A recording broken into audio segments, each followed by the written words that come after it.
Ladies and gents, welcome back. We're right at the end of the inquiry into the use of Justin Trudeau's Emergencies Act. He'll be known forever as the guy who pulled the nuclear trigger on his own citizenry here in Canada. And some of the details came out yesterday with Chrystia Freeland in her testimony, as well as the Prime Minister's office. I'm talking about three bureaucrats, unelected officials that came in to testify as to their involvement in this. And because they went so far into stepping over people's rights, I wanted to bring someone in who was affected personally by this, and that would be none other than a volunteer at the Freedom Convoy, and that's Tom Marazzo. Tom, welcome to the show.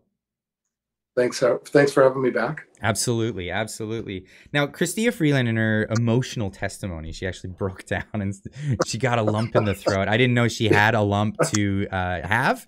We all know she twitches a lot, and that's a characterization of her. I often say, don't criticize her. It would be terribly difficult to keep all those demons in such a small vessel.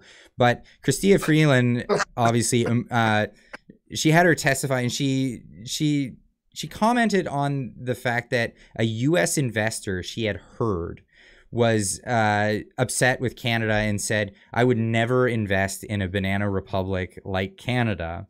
Now, she, a week or so later, then responded by freezing the assets of her political enemies. Now, yes. You were one of those political enemies in that case. Now, how did that go for you? What was the gist of what happened?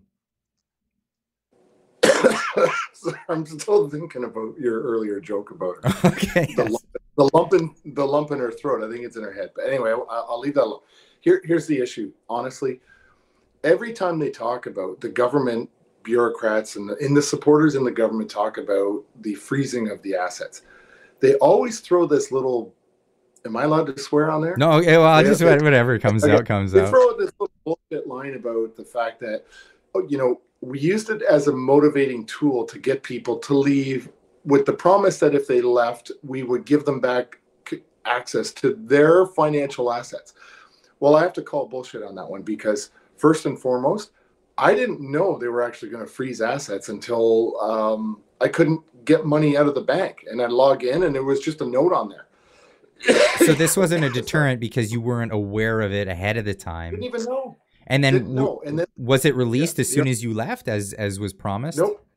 No, the RCMP in other testimonies on different commissions were talking about the fact that we notified very specific people of interest that we were going to freeze their bank accounts if they didn't leave. And then when they were about to do it, they were notified.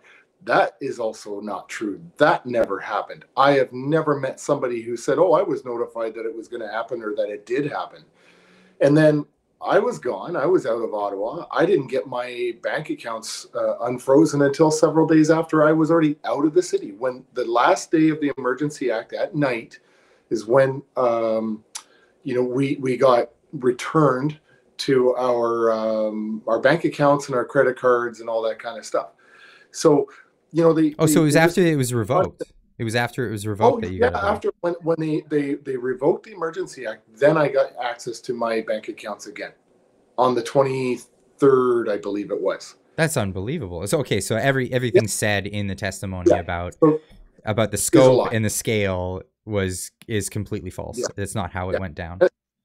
And I think the number is around 280 Canadians had their bank accounts frozen. And here's the interesting thing, right? I know wealthy people that have told me personally, because of after the convoy, I've met them after the convoy, where they said, when they froze those accounts, I started pulling money out of all my bank accounts in Canada. Mm-hmm. And has it ever returned? Is that money that people are willing to invest back in our economy? I'm not sure those people ever put the money back in, and I'm not sure that they felt that they had the confidence in the system, knowing that the way this government so badly abused it. I mean, keep in mind something again here. There was never a warrant for my arrest. I was never charged. I was never convicted. There was no due process at all. I wasn't even notified that the credit card that I used at the drugstore for my son's heart medication was no longer accessible. right? Hmm. I think Bridget Belton even testified on the stand that she couldn't get her husband's medication. Unreal. Like there's lots of people out there, right? So they never thought about the, second, third order effects of their actions. And then she gets up there with a big, giant, shit-eating grin on her face, talking about the fact that she's given herself powers to use FinTrack, which I always understood was for domestic and international or money laundering financing activity, Hmm. proven criminal activity. And I've been sitting in this commission since the first day of it, and I've yet to hear when or why this convoy, this protest actually became illegal. Yeah, they I'm still haven't. waiting. Yeah, they haven't I'm still stated waiting. that. Now, Chrystia Freeland gave a greater good argument for the Yeah, freezing of the assets, but then, and this yeah, is what she had in reply to, well, what happens to people who have children or elderly people living with them that depend on that. So it yeah, was just at the end of the day, greater good. That's all she yeah, had for that. yep, Now, these yep. financial measures, they feel like a large step in the direction of a security state, of a Yeah, type of control, like a testing ground. See if people are yeah. gonna like be upset by this and say no, we can't have this in our society. This sounds too much like the social credit system in China, where Mhm. uh, if people are dissidents or they disagree with a Yeah, political leader, that political leader, like a banana republic, can come yes. in and freeze your assets, take away your property, and possibly never return it back to you. Yeah. For, most Canadians, and myself included, don't know a lot about the law. Unless you're a lawyer or a political science major, a lot of us don't really understand about the laws in this system or in this country. But the one thing that Canadians, I would say by and large, do understand is the concept of setting a precedent. Okay. Right. And this is what they've just done. And this should terrify Canadians because at some point, I'm telling you, at some point in the future, they won't have to invoke the Emergency Act. What they're going to do is find, like you say, a political dissident, and they're going to use that as a justification to go and freeze bank accounts now that they've already set the precedent once Hmm. without invoking an Emergency Act. Because as you saw, I mean, you've been watching it just as much as I have. The legislation for the Emergency Act says you've got to abide by Section 2 of the CSIS Act. Okay, but the Emergency Act has a definition that's almost the same. It's almost the same as Section 2 of the CSIS Act. But when they got caught, basically it's been disproven or proven, sorry, several times that they never met the CSIS Section 2 threshold. They said, oh yeah, but that's that threshold. We're actually talking about the one in the Emergency Act that But they won't describes the define CSIS. this threshold. That's They won't that's define it. where Yeah, I haven't heard it, that definition yet. it's a moving target. It's a moving target of convenience. And now you look at the CSIS guy. They do this thing in sales, like in marketing, right? You're constantly asking your customer, to agree with you, to get your customer to keep saying yes, yes, yes, yes, Hmm. until you put in that final line where you're so accustomed, you've been programmed by the salesperson to say yes, right? Here's the thing with David Vigneault from the CSIS, the director of CSIS. Brendan was saying, do you agree with me? Yes, yes, yes, yes, yes. Okay, so then you didn't need to invoke the Emergency Act. Oh, no, we did. Based on what? Based on what exactly? Based on what? So we've got these precedents, and this should terrify Canadians because now, not only do you have precedent, because you've used it once, now you've lowered the threshold to use something that should have had a phenomenally high threshold. Hmm. When they examine the threshold, it turns out that it's only a threshold of convenience if you're the government or not. And so in the future, when this government wants to build a social credit score or get aligned with some of these credit card companies that are now looking, because I know this, some of the credit card companies are doing an analysis now. They've created algorithms to look at your purchases for a weighted average based on your green procurement of things that you're using on your credit card. So, for example, let's say I buy, I don't know, I buy a whole bunch of trees to plant in my backyard. That's the wildest example I could come with. Okay. I use my credit card. And the credit card says, you bought trees, right? Great for the environment. Well, now my credit score goes up. But then I get something that says, whoa, you've been using your car, your thing for gasoline every day. Your credit score starts to go down. So your ability in the future, that's one of the problems with social credit scores, is the credit card companies right now are experimenting. They're doing beta testing to see if they can create an algorithm to punish your purchasing power if you're not buying green enough versus if you are buying green enough. Now, any one of us that grew up in a pre 9/11 world, we remember what it used to be like. And what I like to remind people is there's nothing more permanent than a temporary government measure. And in this Emergencies Act, this was a temporary, national in scope, temporary measure for an emergency. And now we have new infrastructure in place that I fear is going to be more long lasting. Yes. And that's what the Americans created, the Department of Homeland Security, right?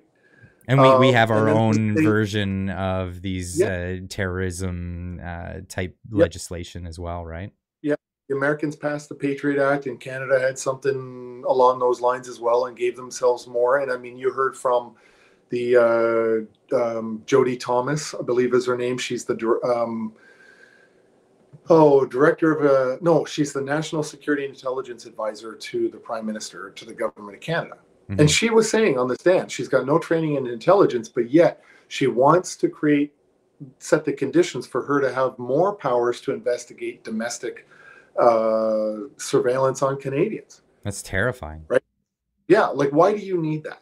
And here's the thing about Chrystia Freeland's testimony that was fundamentally disturbing to me. She stated in her testimony that she felt that the Russian invasion into the Ukraine was the largest national security threat that Canada had faced since the Second World War. And I want to point something out to everybody. Was it the largest national security threat to Canada or to her family that are from the Ukraine? Yeah, I mean, I feel for anyone who lives in the Ukraine, but I mean, it's not our country, and it's not our. It's not our country, but that is her distraction. That's how she characterized it. But I hate to say it to her, put it to her this way. I would argue that 9/11 was the greatest national security threat to Canadians, because 33 people were killed in 9/11 that were Canadian citizens. 158 Canadians died in Afghanistan fighting against the Taliban. And we were in there from 2001 to 14, and we're still in Iraq, right? So you're telling me that was a less of a national security threat, and that was what was occupying your mind, the safety of Canadians, what Russia was doing to her family in the Ukraine? I'm sorry. I care about this country right now. Yeah, well, she has a number of conflicts of interest, I guess you could say. Not just that, but her ties with the World Economic Forum, being on the board of a lobby group that's anti-democratic in nature. We've got a lot of ties. Now, I wanted to get into one more thing before we get going in this video. But the PMO, the Prime Minister's office, pointed out that there was a convoy in the USA, and that it turned out differently. They mentioned that, but what they failed to mention was the fact that there was U.S. senators that actually met with the convoy organizers. They didn't label them terrorists. They didn't call them Nazis and all kinds of bad words. And they met with them and they reached an arrangement. And the protesters went about their ways, and everything was left at that. Now, I just wanted to get your opinion on this, because you were downtown Ottawa during this whole thing. You had your assets frozen, and were you not mentioned by somebody? Oh, yeah. So that was a funny thing. A friend of mine in a group told me, he said, yeah, Tom, you've really hit the big leagues. I was like, what do you mean? He goes, because Senator Ron Johnson from Wisconsin. Always rhyming. Yeah, for sure. Actually tweeted and mentioned me during the convoy here in Ottawa. But, Senator Johnson and both Ted Cruz met with the truckers. In fact, I saw them in trucks driving around the city that they were all in when they had the meeting. That's leadership. That is when constituents come to talk to their government that they put in those chairs. Yeah, and it may not always meet eye to eye, but at least there's a negotiation happening, and at least something. Not a declaration of emergency, not infringing on Canadian or their U.S. citizens' rights, but just actually having a dialogue. Yeah, and that's the most important thing, that Canadians of all political dimensions in this country and levels have to stop looking at each other as adversaries in terms of the government versus the people. Those politicians, people elected, it's in their terms of reference. Their job description is to meet with constituents, even if you don't agree. Your job is to meet and talk and listen to your constituents. That is your job. And we heard testimony of Bill Blair basically saying, don't negotiate with terrorists. You know, and it's, we got to stop labeling our countrymen terrorists for disagreeing. Yes. Yeah. And this kills me, right? I listened to these people get up there 6 weeks ago. All this stuff was already proven to be these false statements about the violence and all the CBC main talking points. And yet all week long, we've heard these same high-level cabinet ministers come in and keep repeating, wash, rinse, repeat the same rhetoric that they had from last January, February about the convoy. And I'm disgusted that none of the commission lawyers are actually calling it out and saying, you know, I kind of object to you characterizing it as an occupation or violence. We already talked about that garbage 6 weeks ago, and we know that that's not true. So don't get on the stand and say that it is when you know it's not true. We've already proven that it was not true with the statistics about the crime rate during the convoy. So don't say it was violent. It wasn't. Mm-hmm. And people are waking up to it. People are waking up to it. But I got to thank you so much for joining me today, Tom. And where can people find you? TomMarazzo.ca. TomMarazzo.ca. And Twitter. I'll put all the links in the description down below. Yeah. I can't keep up with the Facebook stuff. All right. And I have no clue how to use Instagram, so don't even try. I have no clue how to use that thing. All right. And, well, thanks for joining me today, Tom. All right. Thanks, Clay. And thanks for joining me today as well, you guys. And as always, I want to know what you think. Leave a comment in the comment section down below. I'm just, when I get talking with Tom, I could just talk forever. And in fact, because we've been doing these long form podcasts, Tom, again, is going to be one of the first to join me for that. I think we'll have a really big long chat, and I'm looking forward to that. So just stay tuned for that. Leave a comment in the comment section down below. We'll see you in the next one. Keep on trucking.